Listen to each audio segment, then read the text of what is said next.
Hello friends, welcome back to our YouTube channel Raju tech in Telugu. So friends, మనమైతే ఈ వీడియోలో మన mobile apps ఉంటాయి కదా, ఏయైనా కానీ యూట్యూబ్, ఫేస్బుక్ ఏయైనా కానీ. సో ఫ్రెండ్స్, వాటిని ఎలా అప్డేట్ చేసుకోవాలి, ఎందుకు అప్డేట్ చేసుకోవాలి, అప్డేట్ చేయకపోతే ఏమవుతుంది అని నేను ఈ వీడియోలో మాత్రం కంప్లీట్ ఇన్ఫర్మేషన్ అయితే చెప్పబోతున్నాను. సో ఫ్రెండ్స్, దీనికోసం అయితే ఈ వీడియోని మీరైతే స్కిప్ చేయకుండా చివరి వరకు చూడాల్సి ఉంటుంది. సో ఫ్రెండ్స్, మనమైతే ఇంకా ఏమాత్రం టైం వేస్ట్ చేయకుండా మనమైతే తొందరగా ఈ వీడియోని అయితే స్టార్ట్ చేసేద్దాం. So friends, the first question is ఏంటంటే మీరేమంటారు, మన మొబైల్‌లో అప్లికేషన్స్ అనేది అప్డేట్ చేయకపోతే ఏమవుతుంది? సో ఫ్రెండ్స్, మీకు సింపుల్‌గా చెప్పాలంటే నేను మా మొబైల్‌లో వాట్సాప్ అనే అప్లికేషన్ అయితే రోజు యూజ్ చేస్తాను. ఫ్రెండ్స్, మీరు ఇక్కడ చూడవచ్చు, నేను వాట్సాప్‌ని ఎలా ఓపెన్ చేస్తానో వాట్సాప్ అలాగే ఓపెన్ అయిపోతుంది. ఇక్కడ ఏం ప్రాబ్లమ్ అనేది రాదు. కానీ మీకు తెలుసా ఫ్రెండ్స్, నేనైతే నా రోజు అప్లికేషన్స్‌ని అప్డేట్ చేస్తూ ఉంటాను. అలాగే వాట్సాప్‌ని కూడా అప్డేట్ చేస్తాను. అందుకే నాకు ఏం ప్రాబ్లమ్ అనేది రాదు. సో ఫ్రెండ్స్, ఎందుకంటే నేను ఎప్పుడైతే నా వాట్సాప్ అప్లికేషన్ నేను అప్డేట్ చేయకపోతానో, కాకపోతే ఒక 2-3 మంత్స్ అనుకోండి, నేను మా వాట్సాప్ అప్లికేషన్‌ని అప్డేట్ చేసుకోలేదు. అప్పటికి నేను నా వాట్సాప్ అప్లికేషన్ ఓపెన్ చేసుకుంటే నా వాట్సాప్ అనేది ఓపెన్ కాదు. ఆటోమేటిక్‌గా లాగౌట్ అయిపోవచ్చు. అక్కడ ఏమైనా ప్రాబ్లమ్ వచ్చిందని చూపించవచ్చు. సో ఫ్రెండ్స్, ఇలాంటి ప్రాబ్లమ్స్ మీకు రావద్దు అనుకుంటే మీరు కానీ మీ మొబైల్‌లో ఉన్న అప్లికేషన్స్ అన్నిటిని అప్డేట్ చేసుకోవడం ఇంపార్టెంట్. అప్డేట్ చేసుకోలేదంటే మీకు ఏమైనా ప్రాబ్లమ్స్ వస్తాయి. మొబైల్ హ్యాంగ్ కావడం జరుగుతుంది. ఇలాంటి ప్రాబ్లమ్స్ అన్నీ వచ్చేస్తాయి. So friends, the next question is ఏంటిదంటే మీరు ఏమంటారు, భయ్యా మన అప్లికేషన్స్ ఉంటాయి కదా, వాటిని ఎక్కడి నుంచి అప్డేట్ చేసుకోవాలి? సో ఫ్రెండ్స్, దీని ఆన్సర్ అయితే వెరీ సింపుల్. నేనైతే ఈ వీడియోలో మాత్రం మీకు చేసి చూపించబోతున్నాను. సింపుల్‌గా మీరు ఈ వీడియోని మాత్రం ఫాలో అయిపోండి.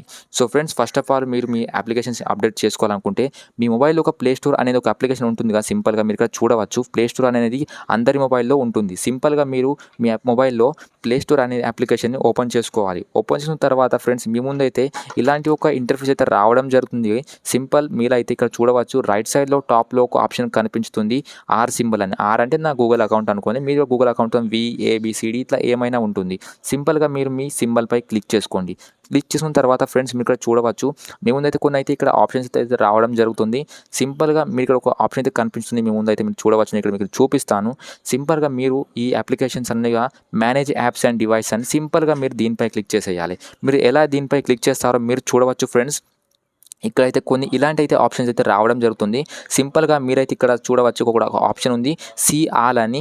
సింపుల్‌గా మీరు ఇక్కడ సీ డీటెయిల్స్ అని చూసారా? సింపుల్‌గా మీరు దీనిపై క్లిక్ చేసేయాలి. మీరు దీనిపై ఎలా క్లిక్ చేస్తారో మీరు ఇక్కడ చూడవచ్చు ఫ్రెండ్స్. మీ ముందైతే కొన్ని అయితే ఇక్కడ యాప్స్ అనేటివి రావడం జరిగింది. వాటిని ఏందంటే నేను రీసెంట్‌గా 2 డేస్ బ్యాక్ అప్డేట్ చేసుకున్నాను. కాకపోతే మళ్ళీ అవి అప్డేట్ అయ్యి వచ్చాయి. మళ్ళీ అప్డేట్ చేసుకోమంటున్నాయి. సో ఫ్రెండ్స్, మీరు కూడా మీ అప్లికేషన్స్‌ని అప్డేట్ చేసుకోవాలనుకుంటే సింపుల్‌గా మీరు ఇక్కడ చూడవచ్చు, ఎన్నో అప్లికేషన్స్ ఉన్నాయి కదా. సింపుల్‌గా ఇక్కడ అప్డేట్ అని ఉంది, ఇక్కడ అప్డేట్ అని ఉంది. అన్నిటి కింద అప్డేట్ అని రాసి ఉంది కదా. మీకు ఏమేమి అప్లికేషన్ కావాలో ఇంపార్టెంట్ అప్లికేషన్, ఆ అప్లికేషన్పై క్లిక్ చేసి సింపుల్‌గా అప్డేట్ చేసుకోండి. సో ఫ్రెండ్స్, మీరు ఒకటేసారి అన్ని అప్లికేషన్స్‌ని అప్డేట్ చేసుకోవాలనుకుంటున్నారా? అయితే మీరు ఇక్కడ చూడవచ్చు, ఇక్కడ నేను మీకు క్యాన్సిల్ చేసి చూపిస్తాను. 1 మినిట్. సో ఫ్రెండ్స్, మీరు ఇక్కడ చూడవచ్చు, ఒకటేసారి మీరు అన్ని అప్లికేషన్స్‌ని అప్డేట్ చేసుకోవాలనుకుంటున్నారా? సింపుల్, మీరు ఇక్కడ చూడవచ్చు, అప్డేట్ ఆల్ అని చూసారా? సింపుల్‌గా మీరు అప్డేట్ ఆల్‌పై క్లిక్ చేసేయాలి. మీరు ఎలా ఈ అప్డేట్ ఆల్స్‌పై క్లిక్ చేస్తారో మీరు ఇక్కడ చూడవచ్చు. కొన్ని ఇలా అడిగితే ఇక్కడ మీరు సింపుల్, ఏం లేదంటే మీరు ఏందంటే మన మొబైల్ డేటా ఉంటుంది కదా. మీరు ఒకవేళ 5G సిమ్ అయితే సింపుల్, మీరు 5G సిమ్ అయితే మీరు ఇక్కడ కంటిన్యూ చేసేయవచ్చు. ఎందుకంటే నాది ఇక్కడ మొబైల్ డేటా నుంచి నడుస్తుంది, అది 4G, నా డేటా లిమిట్ ఉంటుంది కాబట్టి నేను ఇక్కడ స్కిప్ చేస్తాను. కొన్నిటిని స్కిప్ చేసుకొని కొన్నిటిని మీరు కంటిన్యూ చేసుకోవచ్చు. నేను ఇక్కడ స్కిప్ చేస్తాను. నేను ఎలా ఇక్కడ స్కిప్ చేశానో నా మొబైల్‌లో ఏమని మొత్తం అప్లికేషన్స్ ఉన్నాయో అవన్నీ అప్డేట్ కావడం ఇక్కడ స్టార్ట్ అయిపోయిందన్నమాట. సో ఫ్రెండ్స్, అప్డేట్ అయిన తర్వాత సింపుల్‌గా మీరు ఏం చేయాలి అంటే మీ మొబైల్‌ని ఒకసారి రీస్టార్ట్ చేసుకోవాలి. రీస్టార్ట్ అంటే మీరు సింపుల్‌గా మీ మొబైల్‌ని ఒకసారి ఆఫ్ చేసి ఆన్ చేసుకోవాలి. ఆ తర్వాత మీరు రోజు మొబైల్ ఎలా యూజ్ చేస్తారో అలానే యూజ్ చేయండి. మీకైతే అప్పుడు ఏ ప్రాబ్లమ్ రాదన్నమాట. సో ఫ్రెండ్స్, మీరైతే ఈ విధంగా అప్లికేషన్స్‌ని అప్డేట్ చేసుకోవచ్చు. మీకైతే ఈ వీడియో ఖచ్చితంగా నచ్చిందనుకుంటాను. నచ్చితే ఈ వీడియోని లైక్ చేయండి, మీ ఫ్రెండ్స్‌తో షేర్ చేయండి. మన ఈ ఛానల్‌ని సబ్స్క్రైబ్ చేసుంచుకోండి ఇలాంటి వీడియోస్ కోసం అయితే. సో ఫ్రెండ్స్, మనమైతే కలుసుకుందాం నెక్స్ట్ వీడియోలో ఒక నెక్స్ట్ టాపిక్‌తో. అప్పటి వరకు బాయ్ బాయ్.